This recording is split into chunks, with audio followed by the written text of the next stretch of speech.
കട്ടപ്പനയിൽ നിക്ഷേപത്തുക തിരികെ കിട്ടാത്തതിനെ തുടർന്ന് വ്യാപാരി ആത്മഹത്യ ചെയ്ത സംഭവത്തിൽ പ്രതികളെ അറസ്റ്റ് ചെയ്യണമെന്നാവശ്യപ്പെട്ട് കോൺഗ്രസ് നേതൃത്വത്തിൽ വെള്ളിയാഴ്ച ഡിവൈഎസ്പി ഓഫീസിലേക്ക് മാർച്ച് നടത്തും.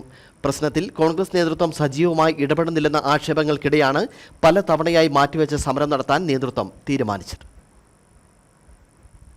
കട്ടപ്പന റൂറൽ കോഓപ്പറേറ്റീവ് സൊസൈറ്റിയിലെ നിക്ഷേപം തിരികെ കിട്ടാതെ വന്നതോടെയാണ് വ്യാപാരിയായിരുന്ന മുളങ്ങാശ്ശേരി സാബു ആത്മഹത്യ ചെയ്തത്.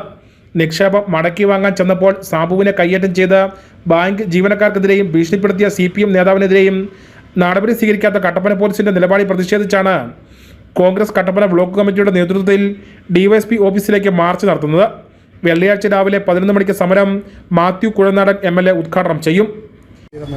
കട്ടപ്പന ഡിവൈഎസ്പി ഓഫീസിലേക്ക് കുറ്റവാളികൾക്കെതിരെ നടപടി സ്വീകരിക്കണം, അറസ്റ്റ് ചെയ്യണമെന്നാവശ്യപ്പെട്ടുകൊണ്ടുള്ള ഡിവൈഎസ്പി ഓഫീസ് മാർച്ച് 10-ാം തീയതി. ഭാര്യയുടെ ചികിത്സാ ആവശ്യത്തിന് പണം തിരികെ ചോദിച്ചപ്പോൾ അപമാനിക്കപ്പെട്ടതിൽ മനംനൊന്താണ് സാബു ആത്മഹത്യ ചെയ്തതെന്ന് കോൺഗ്രസ് നേതാക്കൾ ആരോപിച്ചു. ആത്മഹത്യാക്കുറിപ്പും ശബ്ദരേഖയും ഉണ്ടായിട്ടും ഭരണ നേതൃത്വത്തിന്റെ ഇടപെടൽ കൊണ്ടാണ് പോലീസ് നിഷ്ക്രിയമായി നിൽക്കുന്നത്. അന്വേഷണം മറ്റ് ഏജൻസി ഏൽപ്പിക്കുവാൻ തയ്യാറാകണമെന്ന് ആവശ്യപ്പെട്ട് മുഖ്യമന്ത്രിക്ക് നിവേദനം നൽകുമെന്നും കോൺഗ്രസ് നേതാക്കൾ അറിയിച്ചു. സാബുവിന്റെ ആത്മഹത്യയിൽ ശക്തമായ പ്രതിഷേധ പരിപാടികൾ സംഘടിപ്പിക്കുവാൻ കോൺഗ്രസ് നേതൃത്വം തയ്യാറായില്ലെന്ന ആക്ഷേപവും പ്രവർത്തകർക്കിടയിലുണ്ട്. News bureau, Kattappana.